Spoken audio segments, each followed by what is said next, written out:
호세아서 말씀 받겠습니다. 6장 1절에서 5절. 오라 우리가 여호와께로 돌아가자. 여호와께서 우리를 찢으셨으나 도로 낫게 하실 것이요 우리를 치셨으나 싸매어 주실 것임이라. 여호와께서 이틀 후에 우리를 살리시며 제3일에 우리를 일으키시리니 우리가 그 앞에서 살리라. 그러므로 우리가 여호와를 알자. 힘써 여호와를 알자. 그의 나오심은 새벽빛같이 일정하니 비와 같이 땅을 적시는 늦은 비와 같이 우리에게 임하시리라 하리라. 에브라임아 내가 내게 어떻게 하랴. 유다야 내가 내게 어떻게 하랴. 너희의 이내가 아침 구름이나 쉬 없어지는 이슬 같도다. 그러므로 내가 선지자들로 저희를 치고 내 입의 말로 저희를 죽였노니 내 심판은 바라는 빛과 같으니라. 그래서 이 말씀을 가지고 순서를 정해서 한번 말씀을 드린다면, 사람들의 마음이 하나님을 떠나고 예배 실패하면 우선 뭘 하시느냐 하면 선지자들을 통해서 치신다는 거예요. 선지자들을 통해서 치신다. 그럼 선지자 가서 뭐 뺨을 때립니까? 아니, 뭘로 합니까? 말씀으로. 말씀으로. 하나님의 과정 중에 있는 거예요, 그게. 하나님의 말씀하시는, 교육하시는 과정 중에 하나 들어있는 겁니다. 교육 커리큘럼이라고 그러죠, 커리큘럼. 우선 선지자를 통해서 친다고 그랬는데, 그 선지자들이 가서 뭐 뺨을 때린다는 얘기 아니에요. 말씀으로. 그 말씀을 그 입에 넣어줘서 그걸 가지고 이제 그 강하게 교육하게 만든다는 거죠. 그런데 그 단계에서 들으면 참 좋죠. 근데 그 단계가 넘으면 또 어떻게 한다는 거예요? 죽인다 그랬잖아요. 데려가신다는 거죠. 희망이 없으니까. 구원받은 사람이라면 당신의 자녀니까 족보에서 빼는 건 안 되고, 이 땅에서 영광이 안 되면 데려가는 겁니다. 그러니까 이제 실패하게 되면 선지자를 통해서 치는데, 그때 들어주면은 감사하고, 그때도 안 들으면 데려가신다 이렇게 얘기를 하는 겁니다. 가장 좋은 것은 하나님께서 뭐 선지자, 오늘날 말하면 말씀을 받아서 전해주는 뭐 인도자 되겠죠. 목회자나 사역자나. 그래서 그들을 통해서 뭔가 말씀해 주실 때, 지적해 주실 때, 그때 들으면 참 좋습니다. 기회를 잘 잡는 거예요. 그때만 들어도 죽음까지는 가지 않습니다. 그 시기를 놓치니까 문제가 되는 거예요. 매주 그 말씀을 듣는 시간이 어떤 의미에서는 삶과 죽음이 결정되는 시간이다 라고 해도 과언이 아닌 겁니다. 그 말씀 한번 듣는 시간이 그냥 뭐 어제 들은 얘기 오늘도 또 그게 아니고, 그 한 시간에 그 한 타임이 내 삶과 죽음을 결정할 수 있어요. 그래서 삶 속에서 어떤 문제를 만난다 할지라도, 또 어떤 허물이 있다고 할지라도 예배 시간에 선포되는 말씀이 있을 텐데, 그때 귀를 기울이고 아멘하면 좋은 일들이 있습니다. 고쳐지기도 하고, 또 돌이킬 수 있기도 하고, 또 해결될 길이 보이기도 합니다. 멀리 떠난 길 돌아올 수도 있고. 자, 호세아 6장 6절. 나는 인애를 원하고 제사를 원치 아니하며 번제보다 하나님을 아는 것을 원하노라. 자, 그러니까 이 본문에 의하면 제사는 하나의 의식이지, 진짜 핵심은 뭡니까? 우리 주님을 아는 것과 사랑하는 것입니다. 그게 신앙의 본질이에요. 핵심이고. 주님을 아는 거. 주님을 안다는 게 더 구체적으로는 뭡니까? 그분의 마음을 아는 거죠. 나를 안다는 게 뭡니까? 그 사람 마음을 아는 거 아니에요? 뭐, 다 벗은 몸 보는 게 아는 거면 그게 아니죠. 그 사람 마음을 아는 게 아는 거죠. 주일 성수 하는데, 그 단순히 예배에 안 빠지는 걸 얘기를 하는 게 아니라, 예배를 통해서 말씀 되신 주님을 만나고 그분과 교제하는 것이 이제 예배 성공이에요. 와서 몸만 앉아서 성공이 아니고, 몸이 오는 게 1차적인 이제 거기 하겠죠. 근데 와서 그 마음을 열고 주님과 교제가 이루어지고 말씀이 내 안에 들어와서 그 말씀이 내 안에 영향력을 미치게 만들면, 그럼 이제 예배는 성공한 거죠. 그분과 그 중심으로 만남이 중요하다는 거예요. 그래서 말씀을 통한 변화와 성장이 오면 그럼 예배는 성공한 것입니다. 자, 호세아 6장 7절. 저희는 아담처럼 언약을 어기고 거기서 내게 패역을 행하였느니라. 그래서 하나님께서 말씀하시기를 저희가 아담처럼 언약을 어기고 내게 패역을 행했다 그렇게 얘기를 했거든요. 하나님과 아담의 언약이 뭡니까? 창세기 2장 15절 17절. 이 언약이 아담과만 이루어진 게 아니에요. 우리에게 똑같이 동시에 이루어진 겁니다. 그래서 아담이 어떻게 하느냐로 끝난 게 아니고 다 우리에게 똑같이 영향 미치는 거예요. 이게. 창세기 2장 15절 17절. 여호와 하나님이 그 사람을 이끌어 에덴 동산에 두사 그것을 다스리며 지키게 하시고 여호와 하나님이 그 사람에게 명하여 가라사대 동산 각종 나무의 실과는 내가 임의로 먹되 선악을 알게 하는 나무의 실과는 먹지 말라. 내가 먹는 날에는 정령 죽으리라 하시니라. 선악을 알게 하는 나무의 실과는 먹지 말라. 네가 먹는 날에는 정령 죽으리라. 그러니까 간단히 말하면 선악의 판단은 절대 너희가 가져가지 말라는 거예요. 그 얘기를 하는 거예요. 그러면 그 이야기가 오늘날은 통하지 않습니까? 똑같이 얘기하는 겁니다. 선악의 판단을 가져가지 말라는 거예요. 선악의 판단을 너희가 가져가는 순간 너희는 죽는다. 그러니까 선악의 판단은 하나님께 맡기고 그리고 너희들은 선악의 판단을 말씀에 의해서 기준을 받으라는 거거든. 그래서 선악을 알게 하는 나무의 실과 선악의 판단을 인간이 가져오지만 않는다면 그러면 영원히 산다는 겁니다. 구원 못 받는 사람은 왜 못 받는 거예요? 그 선악의 판단이 자기한테 있어서 그래요. 말씀에 갖다 그 자기 판단을 맡기게 되면 못 받을 이유가 없습니다. 근데 판단을 자기가 쥐고 있으면 못 받는 거예요. 모든 안 되는 일은 다 그게 있는 거예요. 선악의 판단을 자기가 쥐고 있는 거예요. 선악의 판단, 바꿔 말하면 옳고 그름의 판단을 자기가 쥐고 있는 거예요. 자기 오름이 있는 거죠. 그러니까 못 받는 거예요, 그게. 아담이 그 하나님 말씀을 어기고 판단을 자기가 가져오는 걸 택했잖아요. 영원히 죽는 길을 택했잖아요. 근데 그게 이제 오늘날도 똑같이 그 선악과가 있다는 겁니다. 선악의 판단을 온전히 내 옳고 그름의 판단을 주님의 말씀에 맡길 수만 있으면 그건 뭐 문제될 게 없어요. 그걸 내가 가져오려고 하니까 문제가 되는. 근데 사람들은 그 가져오는 게 참 좋은가 봐. 그때나 이때나. 아, 왜 내가 하나님께 맡겨? 내가 가져와야지. 내 밥 먹고 자라는데. 내 선악의 판단 내가 가져와야지. 왜 거기다 맡겨? 그게 아담 때뿐만 아니라 지금도 그런가 봐, 사람들. 본성이 그런가, 본성이. 그래서 그걸 판단을 하나님의 말씀에 맞추자 그러면 그게 반발하는 거 아니야? 반발하는 이유가 뭐겠어요? 나는 내 판단이 있다는 거 아니야? 네. 내 오름이 있다는 거 아니겠어요? 그래 반발하는 거 아니야? 그 판단이 맞춰지면 반발할 게 뭐냐? 나는 내 판단이 있는데 왜? 어제 그 말씀 드렸죠. 천국과 지옥이라는 게 눈에 보이는 게 아니라고 그랬어요. 영의 세계 다 마찬가지고. 눈에 보이는 게 아니기 때문에 우선은 처음에 그것이 내게 들어올 때 믿음으로 들어와야 되는데 믿어줘야 된다고 그랬죠, 처음에요. 그러면 믿어주는 근거가 뭐냐는 거예요, 그러면 처음에. 그게 말씀입니다.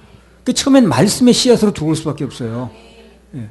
천국을 가보고 뭐 보는 게 아니기 때문에 처음에는 그분이 있다고 말씀하셨으니까 그 말씀을 믿음으로 받아들일 수밖에 없어요.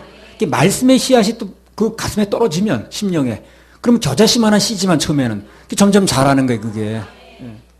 말씀이 그 안에 들어가지 않으면 안 되는 거예요, 그게.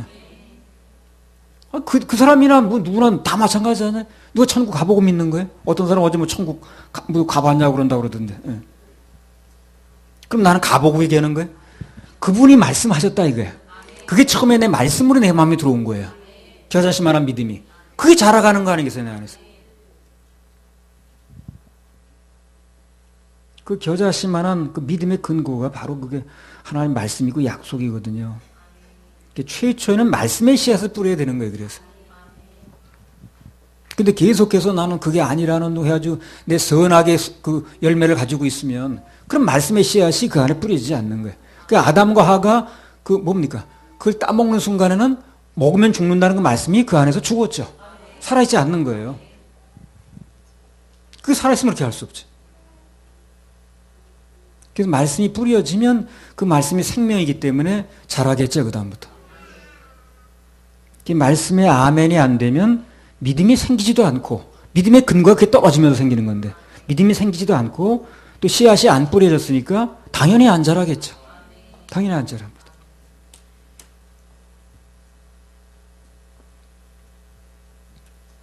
인간은 그 아담과 하와 이후로도 모든 걸 총동원해가지고 하나님으로부터 자꾸 독립하려고 그러는 거야.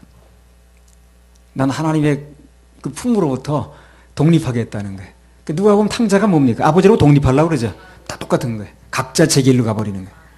그러니까 이제 인간의 그 타락이라는 게 그 사람이 얼마나 선한 일을 하고 무슨 좋은 말을 하고 그게 기준이 아니고 하나님의 자아로부터 내 자아가 독립하려고 하는 거예요. 그 아담이 그 범한 죄가 바로 그겁니다. 예. 난 독립하겠다는 거예요. 근데 그게 죽는 길이라니까요. 하나님으로 독립하겠다는 게 죽는 거예요. 그걸 사람들이 잘 모르는 거예요. 안 되는 사람은 독립을 그렇게 원하더라고. 맞출 생각을 하지 않고. 2014년 9월 17일 날, 좀 지난 얘기입니다. 내가 그때 이 말씀을 받은 건데, 호세아서를. 한 3년 전에. 교육방송에서, EBS에서 어떤 대학 교수가 나와서 그런 강의를 하더라고. 나 이름도 잊어먹었어요, 그 사람이. 철학 교수래, 그 사람이. 근데 뭐라고 강의를 하느냐 하면, 철학의 시작이 어디서부터 나오냐. 시작이 어디서부터 나오냐는 건 바꾸면 근본이 어디냐, 그 말이야. 시작이 근본이니까. 철학의 근본이 뭐냐 하는 얘기를 하더라고. 막 그걸 나와서 역설하는 거예요. 철학의 시작은, 철학의 근본은 그 사람 말이 신으로부터 인간으로 중점이 바뀌는 게 철학의 근본이라는 겁니다. 신으로부터 인간으로 근본이 바뀌는 거. 이렇게 선악과 따먹는다는 얘기 똑같은 얘기라는 거죠. 그죠? 하나님 말씀 먹으면 죽는다 그랬는데 뭐가 그래? 나는 선악 기준 내가 판단할 거야. 그 판단에 난 맡기지 않겠어. 하고 가져오는 거죠, 자기가. 그러니까 신으로부터 인간으로 중점이 바뀌는 게 철학의 시작이라는 거예요. 철학의 근본이 그거라는 거예요. 그 마치 지난번에 뭐 무슨 교황인지 뭔가 와가지고 뭐 그 진리가 도구마가 돼가지고 인간을 누르는 거 자기 싫다고 그랬죠. 예. 그러니까 그것도 아담이 그 선악과 따먹고 자기 독립하게 되는 똑같은 거지. 내가 내 판단대로 하겠다는 거 아니야. 그 선악과 사건이 그거예요. 하나님 판단대로 따라하지 않고 나는 내 판단대로 하겠다는 거야. 나 독립해서 살겠다는 거야. 나한테 이래라 저래라 하지 말라는 거야. 그게 죽음의 길인 거예요, 바로. 회개는 뭡니까? 그렇게 나 같은 사람이 하나님 판단대로 돌아와 주는 거예요. 그게 회개입니다. 그 과정에서 겸손이 필요한 거예요. 내 판단은 누구나 다 가지고 있거든요. 그걸 꺾고 돌아오려니까 겸손이 필요한 거예요. 이렇게 말하는 왜 나는 내 판단이 왜 없나요? 나는 삶에 무슨 내 나름대로. 그러나 나는 하나님 말씀 앞에 그것을 내 자아를 꺾길 원하는 거예요. 꺾으면 행복하더라고. 안 꺾으면 계속 싸워야 돼. 그러니까 막 지치고 힘들어. 그때부터. 하나님과 싸우고 있는 사람은 표정이 항상 어둡습니다. 그리고 지쳐 있어요. 항상. 근데 그 품에 안긴 사람은 편안해. 그래서 철학이라는 게 무엇인가? 믿음의 시대라고 불리우는 소위 그 사람 말이 소위 믿음의 시대에서 이성과 생각의 시대로 바뀌는 게 철학의 시점이라는 거예요. 그래서 철학은 한마디로 인간 독립선언이다. 아유, 아주 정확히 말했어, 그 사람. 철학에 대해서. 철학이라는 한마디로 인간의 독립선언서이다. 이렇게 얘기를 했어요. 그러니까 그걸 배운 사람은 신앙에 들어갈 수가 없죠. 그걸 3년 배우고 4년 배우고 그거까지 하겠다는 사람은 절대 신앙을 받을 수가 없는 거예요. 고등 그 무식자가 나오는 거예요. 그래서. 인간의 철학이라는 건 한마디로 인간의 독립선언이라는 거예요. 그게 선악과 따먹는 거 똑같은 거예요. 선악과 따먹는 게 독립선언서예요, 그게. 난 하나님 말씀에 따르지 않겠습니다. 당신이 이렇게 말했거나 말거나 난 나대로 살겠습니다. 독립선언서죠. 그게 선악과 사건이에요. 그리고 낙원을 잃어버린 거예요. 그 결과. 그러니까 이 선악과 사건이라는 게 지금도 여전히 연결되는 거예요. 창세기 어디 에덴 동산에서 아주 옛날 옛적에 전설 따라 삼철이 끝난 게 아니고. 그래서 그 말을 듣고 보니까 인간들이 생각하는 철학이라는 게 그 정체가 다 드러나더라고. 난 철학을 공부한 사람도 아니고 강의 들은 것도 아니에요. 몇 년 동안 들은 사람도 그걸 무슨 그냥 속아서 그러는데 나는 한마디 그 얘기만 들으니까 철학의 정체가 저거구나 저게. 결국 선악과 사건이구나 저게. 인간의 독립선언서라고 자기 얘기를 하더라고. 창세기 때나 오늘이나 사단은 여전히 사람들을 부추겨가지고 선악을 알게 하는 나무 열매, 즉 선악의 판단을 사람들이 가져오라고 부추기는 거야. 너 거기 그 선악의 판단을 맡기냐 그래 왜? 너가 선악의 판단하면 되는 건데. 그럼 네가 하나님 되는 건데. 네가 판단하면 네가 하나님이야. 뭘 거기다 판단을 맡기고 있어. 그거에 지금 그때나 이때나. 하나님으로부터 독립하라는 거예요. 지금도 선하게 판단을 내 가지겠다는 사람은 이제 어려움을 겪는 거예요. 뱃에 부딪히고 뭐가 그래? 또 뭐가? 그러는 거죠. 뭐가야? 그러는 거죠. 내 판단인데 왜 자꾸 그러냐는 거죠. 근데 그 결과는 우리가 잘 아다시피 신낙원입니다. 낙원을 잃어버렸어요. 낙원이 없다는 거예요.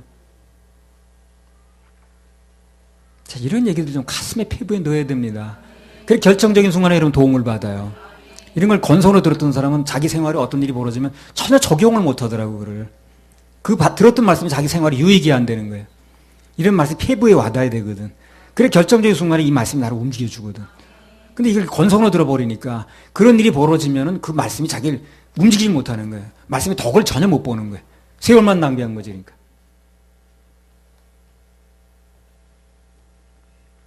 이게 내가 지금 반발하는 게 내가 이러는 게 아니라 내 속에 있는 그 사단이 나를 선악과를 또 따먹게 만드는구나. 라고 그것을 방어할 수 있어야 되잖아요. 그래 말씀의 도움을 받는 거 아닌가?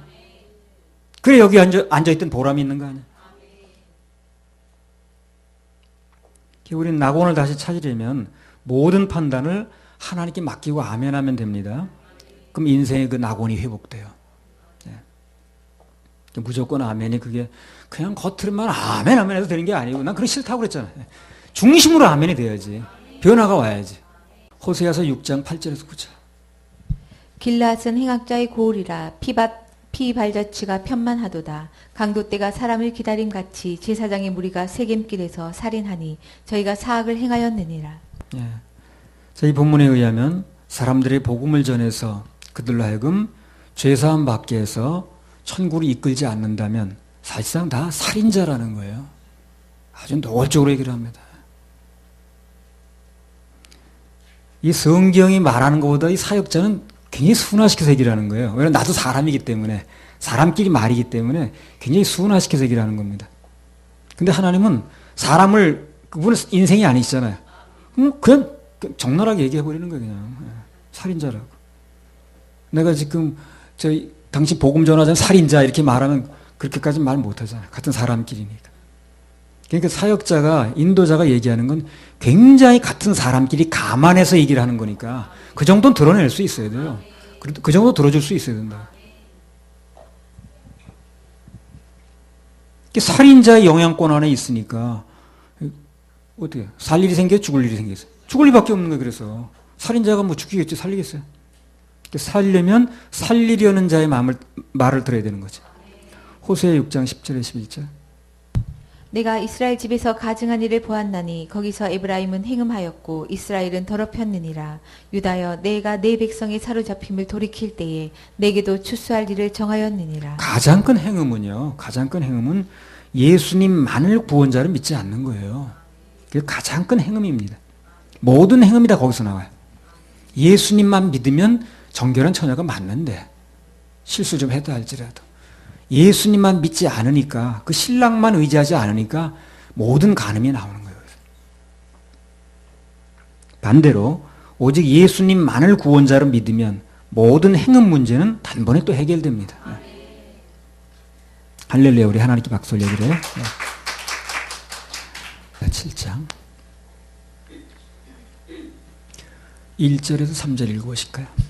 내가 이스라엘을 치료하려 할 때에 에브라임의 죄와 사마리아의 악이 드러나도다. 저희는 괴사를 행하며 안으로 들어가 도적질하고 밖으로 떼지어 노략질하며 내가 그 여러 악을 기억하였음을 저희가 마음에 생각지 아니하거니와 이제 그 행위가 저희를 애워싸고 내 목전에 있도다.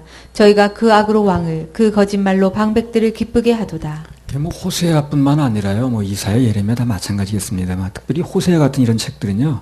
하나님의 심정을 읽지 않으면 설교할 수가 없어요. 뭐 전부 무슨 뭐 징계받는다, 그냥 막 망할 것이다, 뭐 그런 얘기 아니에요? 이걸 주님의 심정을 읽지 않으면 이거 설교할 수가 없어요, 이런 거죠. 그 속에서 그런 가운데서도 하나님의 심정이 나오거든. 왜 그렇게 말씀하시는가?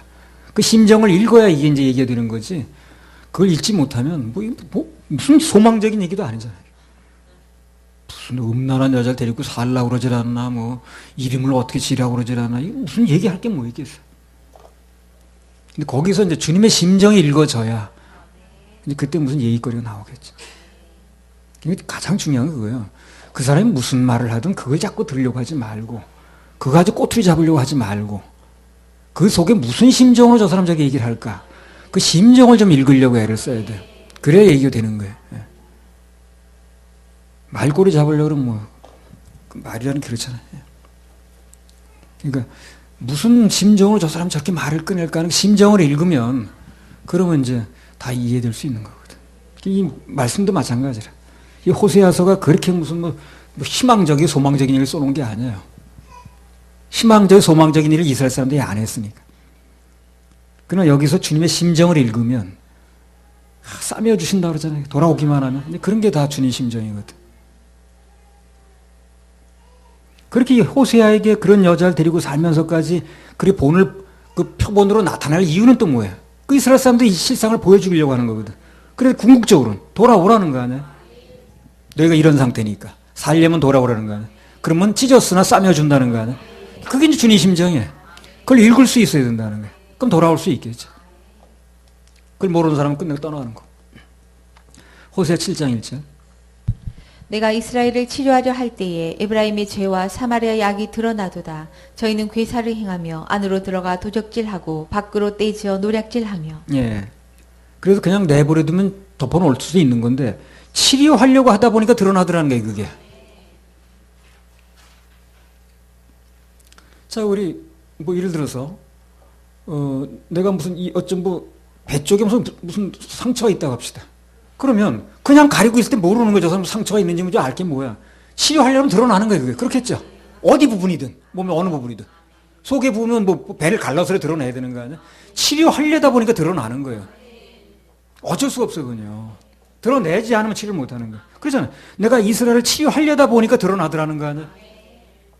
근데 그걸 드러내지 말라고 막 해대면 그거 치료가 안 되는 거죠.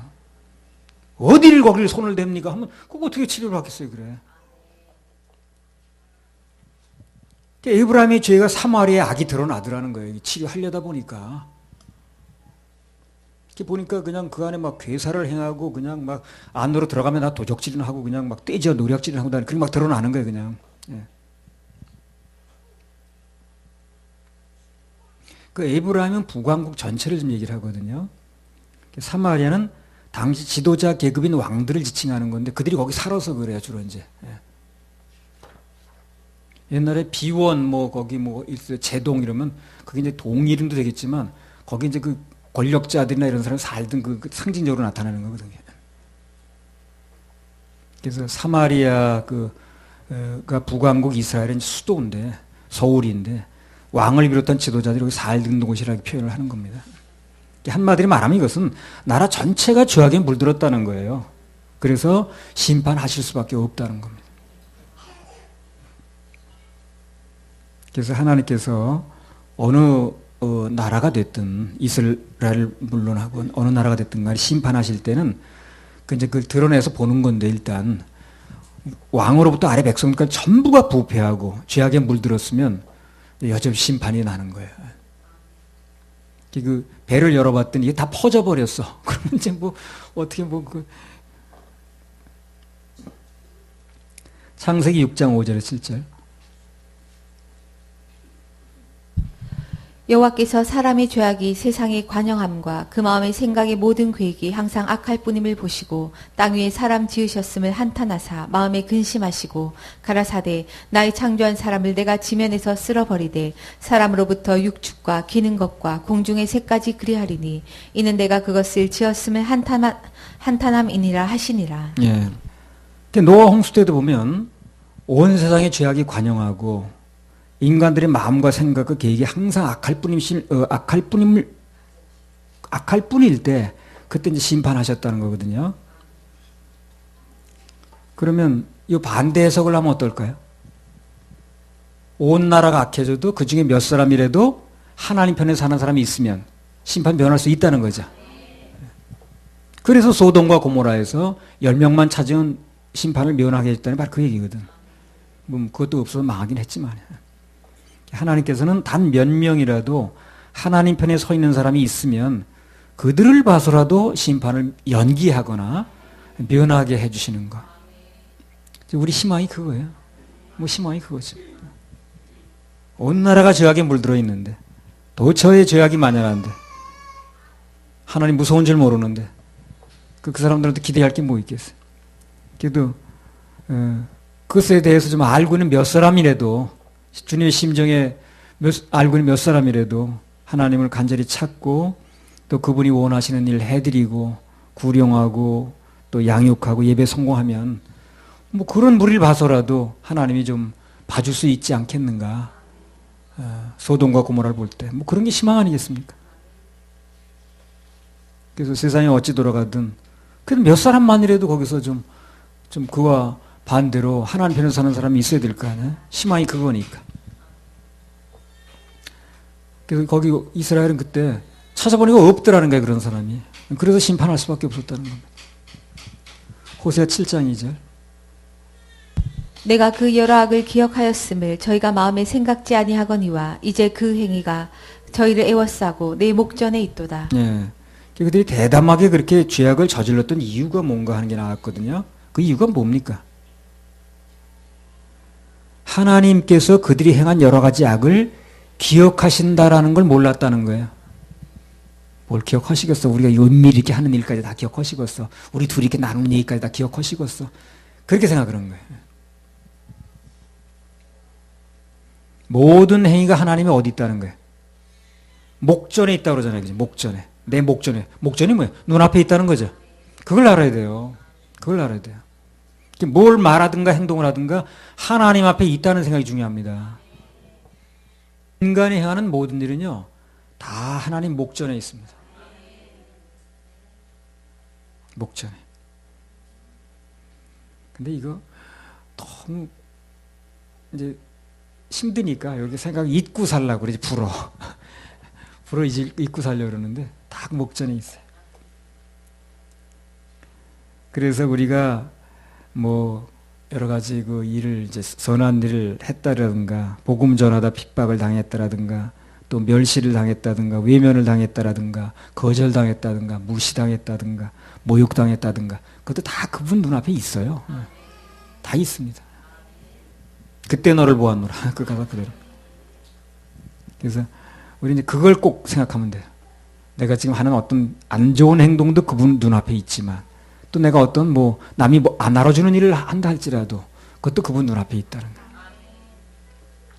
갚아줄 분이 알고 있으면 되는 겁니다. 호세아 7장 3절. 그걸 모르는 거예요, 이스라엘 백성들이. 하나님의 눈앞에 있다는 거. 저희가 그 악으로 왕을 그 거짓말로 방백들을 기쁘게 하도다. 예. 그래서 이스라엘 백성들 전체가 왕에게 아첨을 하고 복종하면서 거짓말을 해가면서 방백들을 자꾸 즐겁게 해주는 거예요. 예.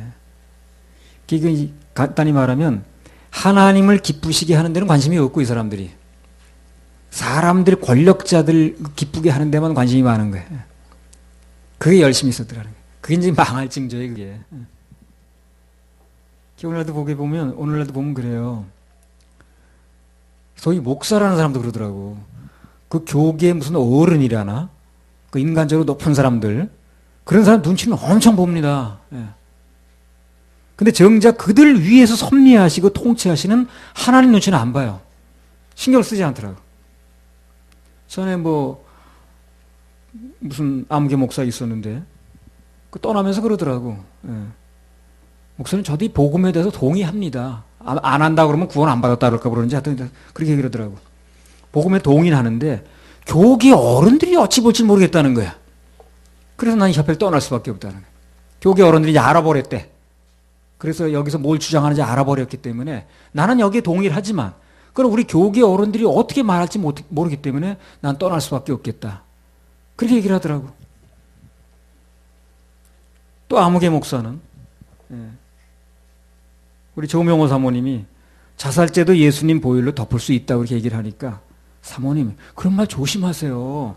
한국 교계에서 뭐라고 할지 모르는데 그렇게 함부로 말씀하십니까? 그렇게 얘기를 하더래. 우리 조명호 사모님이 와서 그때 사역 보고 때 얘기했죠.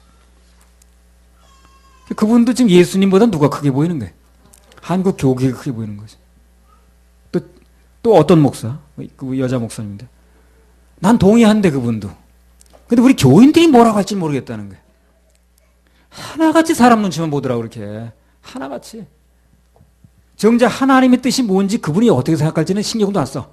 그래 하나같이 사람 눈치만 보는 거예요. 교계 어른이 어떻게 생각할지 모르겠다. 한국 교계에서 욕먹는다 그러다가는 또 우리 교인들이 뭐라고 할지 모르겠다. 그래봤자 그 교인들이 영원히 사는 것도 아닌데. 정년하면 다 떠나야 되는데. 하나님을 기쁘시게 하고 그분 눈치를 봐야 이제 되는 건데 그 사람 눈치만 자꾸 보니까 그분 보실 때 답답하죠. 갈라디아서 1장 10절. 이제 내가 사람들에게 좋게 하랴 하나님께 좋게 하랴 사람들에게 기쁨을 구하랴 내가 지금까지 사람의 기쁨을 구하는 것이었다면 그리스도의 종이 아니니라. 그래요. 사역자는 이 정신이 아주 중요합니다. 내가 누구의 종인가? 종이 뭡니까? 그 말대로 하겠다는 거죠. 그 종이. 그 주인의 말을 들어야 그 사람의 종이지. 주님의 말을 들어야 주의 종이지. 사람 말을 듣는데 무슨 주의 종이란 말을 씁니까? 주의 종이란 말을 쓰지 말아야지 그러면. 나는 아무개 목사의 종입니다. 아무개 교계 어른의 종입니다. 이렇게 말하면 말이 맞겠죠. 그 사람 눈치 보면서 그 사람 때문에 자기가 무슨 결정을 한다면서 주의 종이라고 그러면 안 되지. 주의 종이면 주의 눈치를 봐야지. 주님이 뭘 말씀하시는가를 그걸 판단해야지. 그 말이 맞지만 나는 교계 어른이 어때서 난 안 된다. 그러면 그 사람은 주의 종이 아니지. 교인들이 어떻게 하면 교인의 종이지. 호세아 7장 4절. 저희는 다 가늠하는 자라 빵 만드는 자에게 달궈진 화덕과 같도다. 저가 반죽을 뭉침으로 발교되기까지만 불 일으키기를 그칠 뿐이니라. 예, 이 가늠하는 자라고 그러는데 이제 주로 영적 가늠을 이제 얘기를 합니다. 실제 가늠도 많이 했는지 모르지만. 그래서 하나님께서 그들 상태를 지금 뭐라고 그랬냐면 빵 만드는 자에게 달궈진 화덕과 같다 이렇게 얘기를 하시는 거예요. 그래서 지금 그들의 상태를 빵 만드는 자에게 달궈진 화덕과 같다 이렇게 얘기를 했는데 이게 무슨 얘기냐면 우선 가늠이 좀 멈춰졌다 할지라도 화덕이 달궈지면 그리고 빵이 부풀기만 하면 여전히 화덕에 그걸 또 얹듯이 가늠을 또 할 거란 얘기를 하는 거예요. 그래서 영적인 가늠이라는 것은 일시적인 무슨 결심으로 막아지는 게 아니라는 겁니다. 근본적으로 마음의 변화가 와야 되는 거예요. 근본적인 마음의 변화는 내가 죽고 주님의 마음이 들어오면 돼요. 그래서 그분이 내 마음을 움직여 주셔야 돼요. 그러면 가능해요. 그분이 내 마음을 움직이면 가능하더라고. 근데 내가 내 결심 가지고는 내 결심 무너지기 쉬우니 뭐 그런 찬양 있잖아요. 회칠한 무덤으로 안 되는 거예요. 근본을 바꿔야 돼. 그러기 위해서는 나는 죽고 오직 내 안에 그리스도께서 살아 계셔야 됩니다. 그것만이 해결점이 구원 안 받으면 안 되는 거예요. 그래서 거듭나야 됩니다. 일시적으로 그렇구나 해도 동의를 해도 근본적인 분리가 안 되면 누군가 화덕을 또 데워놔. 이 빵은 또 얹어져. 영적 가늠은 또 나오는 거야. 호세아 7장 5절. 우리 왕의 날에 방백들이 술의 뜨거움을 인하여 병이 나며 왕은 오만한 자들로 더불어 악수하는도다. 왕의 날이라고 그랬는데 이제 왕의 날은 뭐 생일이나 왕의 생일이나 뭐 왕이 뭐 그 즉위 기념일이나 뭐 그 정도 되는 날 같습니다. 예. 그래서 그날 병이 날 정도로 먹는단가 이 사람들이 얼마나 먹었는지 말씀하시기를 열방에 섞여버린 전혀 구별이 안 되는 그런 에브라임을 이스라엘 백성들을 뭘로 표현했습니까? 뒤집지 않은 전병이다 이렇게 표현했어요. 그 전병을 익힐 때 골고루 뒤집어야 되죠. 그렇죠? 그래 누릇누릇하게 먹기가 좋은 거 아니에요? 뒤집지를 않아 타버렸어. 그럼 어떻게 해? 버리게 됐다는 거예요. 그래서 버리게 됐다는 거예요. 가나안 백성들이 분리된 삶을 살지 않고 섞여버리면 뒤집지 않은 전병처럼 돼버려요. 그게 결국 버릴 수밖에 없습니다. 타버리고 어떡하겠어. 그래. 나도 가끔 어떠다 식빵 같은 거 거기다가 그거 이제 빨리 안 꺼내서 타버리면 버려야 돼. 그거요. 안 뒤집어가지고. 그래서 하나님의 백성들이 분리된 삶을 살지 않으면 마치 하나님 보실 때는 뒤집지 않은 전병, 타버린 전병처럼 돼가지고 버릴 수밖에 없다는 거예요. 먹을 수가 없는 걸 뭐. 마태복음 5장 13절. 너희는 세상의 소금이니 소금이 만일 그 맛을 잃으며 무엇으로 짜게 하리요 후에는 아무 쓸데없어 다만 밖에 버리워 사람에게 밟힐 뿐이니라. 이렇게 타버린 전병이 돼버리면 못 먹으니까 버리니까 타기 전에 뒤집어야지. 그 뒤집는 게 돌아오는 거 아니겠어요? 뒤집는 게 마음을 바꾸는 거 아니겠어요? 그렇죠? 뒤집는 게 뭐냐고. 뒤집는 게 마음 바꾸는 거 아니에요? 고집 부리지 않고. 한 곳에만 계속 이름 타니까 내가 뒤집어 줘야지. 마음을 갈아엎어야지. 그래서 하는 거 아니야? 타버리면 못 먹는다는 거. 그래서 그냥 좀 이렇게 뒤집어 줄 때 좀 이렇게 뒤집혀 줘요 좀. 예. 안 뒤집히려고 버티지 말고 어딜 나 뒤집으려고 그래. 그냥 버티지 말고 타버리니까 그러면. 좀 뒤집어 줄 때 좀 못 이긴 척 뒤집어 주면 그 잘 익을 텐데 왜 그렇게 계속 안 뒤집으려고 타냐 그래. 그 안 뒤집히면 타는 수밖에 더 있겠어요. 그럼 타는 걸 누가 먹겠어요? 그래. 타기 전에 뒤집어야지. 마태복음 5장 13절 읽었어요. 다시 한번 읽었어요. 너희는 세상의 소금이니 소금이 만일 그 맛을 잃으며 무엇으로 짜게 하리요 후에는 아무 쓸데없어 다만 밖에 버리워 사람에게 밟힐 뿐이니라. 그래서 우리 그리스도인에게서 분리된 삶이라는 건 해도 그만 안 해도 그만이 아니에요. 그거 전병 뒤집어도 그만 안 뒤집어도 그만이에요? 그렇지 않죠? 반드시 뒤집어야죠. 먹으려면. 똑같은 거예요. 참 비유도 어쩌면 잘 갖다 하셨는지. 그거 뒤집어도 그만 안 뒤집어도 그만이 아니잖아요.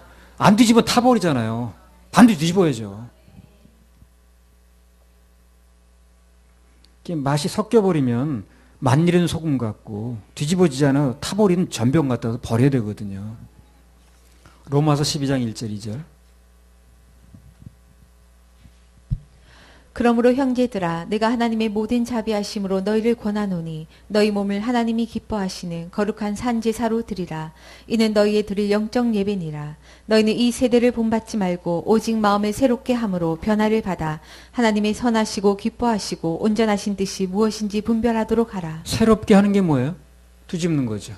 자, 여기는 생으로 있어. 밑에는 좀 노릇노릇해졌어. 그럼 뒤집어야지 이렇게. 그래서 그대로 놔두면 타게 생겼으니까 못 먹게 생겼으니까 좀 뒤집어 주려고 그러면 빨리 뒤집혀 줘요.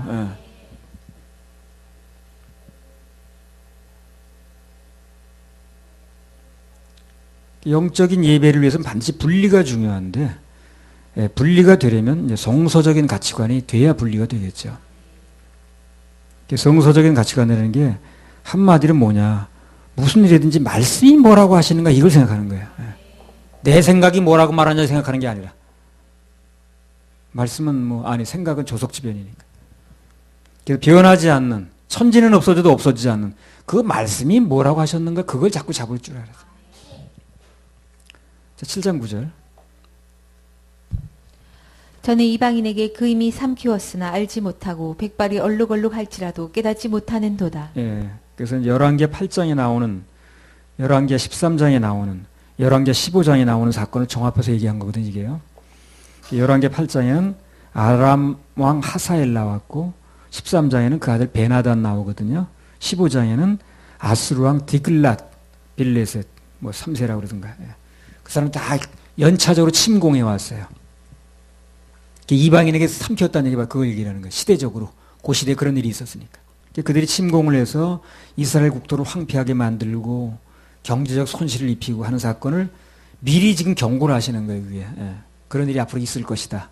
지금 보니까 그런 일이 이미 있었던 건데 그 당시를 봐서는 앞으로 이런 일이 있을 것이다는 경고를 하는 거거든요. 그게 전혀 귀담아 듣지 않다가 뒤집어 주려고 할 때 안 뒤집히다가 멸망으로 이어졌다는 거예요. 타버렸다는 거죠. 그래서 우리가 여기서 얻어야 될 교훈이 하나 있는데 뭐냐, 이러한 사건들이 사건들이 일어나게 되면 그 배후에 무엇이 있는 걸 빨리 이제 알아들을 수 있어야 돼요. 그걸 빨리 간파해야 되는 거예요. 그래서 그런 일들이 일어나게 되면 야, 이게 더 큰 일이 날 수 있다. 그래서 빨리 그 어떤 일이 일어날 전조를 알아가지고 빨리 납작 엎드리고, 오늘 호세아의 주제가 뭡니까? 돌아오는 거죠. 돌아오는 겁니다. 호세아의 주제가 돌아오는 거예요. 자, 7장 10절. 이스라엘의 교만은 그 얼굴에 증거가 되나니 저희가 이 모든 일을 당하여도 그 하나님 여호와께로 돌아오지 아니하며 구하지 아니하도다. 그러니까 모든 게 뭐야? 돌아오라는 사인이라는 거 아니에요. 그죠? 자, 이 모든 일어났던 일, 뭐 전쟁부터 시작해가지고 전부 다 이런 것들이 다 돌아오라는 사인인데 돌아오지 않더라는 거예요. 그렇게 피할 길을 주셨는데도 아무런 혜택을 못 보더라는 거죠. 그래서 우리는 하나님 사인에 예민해야 됩니다. 그분의 의도를 빨리 간파를 해야 돼. 그래야 이스라엘에 일어났던 일들을 우리는 비켜갈 수 있어요. 다가올 미래의 재앙을 미리 막을 수 있습니다. 자, 호세아 7장 11절. 에브라임은 어리석은 비둘기 같이 지혜가 없어서 애굽을 향하여 부르짖으며 아수르로 가는도다. 예. 그래서 인생에서 어떤 일이 나든 거기서 하나님을 찾는 것, 그게 바로 지혜입니다. 하나님 찾지 않으면 무지한 거예요. 하나님 찾으면 지혜, 하나님 안 찾으면 무지. 그렇습니다. 어떤 일이 나한테 벌어졌어. 거기서 하나님 심정을 알려고 하고 하나님 뜻을 알려고 하고 교훈을 받으려고 하면 지혜가 와요. 지혜가 생기더라고. 또 눈이 열리게 돼 있어요. 근데 찾지 않으면 내 뜻 내 생각만 하고 있으면 그때는 무지한 거죠. 그래서 인생 살다가 어떤 일이 생겨도 일단 하나님 찾으면 하늘로부터 지혜가 옵니다. 살기도 열리더라고요. 12절. 저희가 갈 때에 내가 나의 그물을 그 위에 쳐서 공중의 새처럼 떨어뜨리고 전에 그 공회에 들려준 대로 저희를 징계하리라. 그래서 뭐 아수르가 쳐들어오고 어쩌고 한 것처럼 눈에 보였지만 결국 하나님께서 그물을 치셨다 그러잖아요. 그 해결도 어디서 봤어야 되는 거예요? 하나님께 봤어야 되는 거죠. 하나님께 달린 거니까. 내가 그물을 쳐서 눈에 넘어진 거야. 눈으로 볼 땐 그들이 쳐들어와서 어떻게 된 건지 모르지만. 그러니까 해결은 어디 오고 봤어야 된다는 거예요. 하나님께 봤어야 된다는 거죠. 반복적으로 얘기하는 거지. 반복적으로 자꾸. 반복적으로. 아이고 참 하나님 사랑은 이해하기 어려워요. 나 같으면 반복적으로 얘기 안 하겠어. 하다가 그냥 못 알아. 아이고 알았어 그냥. 되게 뜻대로 사셔 그럴 텐데 그걸 계속 얘기하시는 거야. 정말 인내도 하나님답게 하셔. 사람 같으면 그렇게 얘기해도 몇 번 얘기해도 안 들으면 아이 그래 너 싫으면 그거 그만이지 뭘 어떡하냐. 평양감사도 저 싫으면 그만이라는데. 그래 끊으면 그만이거든. 근데 하나님은 그렇지 않더라. 계속 얘기하시고 아유. 그러다 성경이 이렇게 두꺼워진 거야. 계속 얘기하시다 보니까. 그 반복되니 그렇게 많아요. 예, 또 얘기하시고 또 얘기하시고. 예. 나 같으면 한두 번 얘기하다 못 알아듣고 그만 끝내겠구만. 아이고 또 얘기하시고 또 얘기하시고. 옛날에 우리 어머니가 그랬어요. 내가 뭐 하나 잘못하잖아요. 뭐 회차리를 들고 때리거나 뭐 기합 주거나 그런 게 아니라 그게 사실은 기합인데 얘기를 한번 해. 목소리 크게 내지도 않아요. 그래가지고 옛날에 이런 일이 있었는데 걔는 이제 한번 이제 말 천천히 하거든요. 예. 그럼 이제 그거 한번 레파토리 다 돌았는데 한 30분 걸려요. 그럼 이제 30분 끝나면 처음부터 다시 얘기하는 거예요. 그 한 4-5번 돌아가면 하나님께서 그렇게 그냥 여러 번 얘기하시더라고요. 내가 이거 잘 그렇게 많은 얘기를 했는지 몰랐는데 장별로 설교를 하려다 보니 그렇게 반복되는 게 많더라고요. 또 얘기하시고 또 얘기하시고 하는 거예요. 자, 7장 13절. 그분이 또 얘기하시니까 우리도 또 하는 거예요, 지금요. 예. 그분은 또 하시는데 나는 왜 잔소리 이렇게 많이 여세요? 생략. 그럴 수는 없잖아요. 호세아 7장 13절. 화 있을진저 저희가 나를 떠나 그릇 갔음이니라. 패망할진저 저희가 내게 범죄하였음이니라. 내가 저희를 구속하려 하나 저희가 나를 거스려 거짓을 말하고.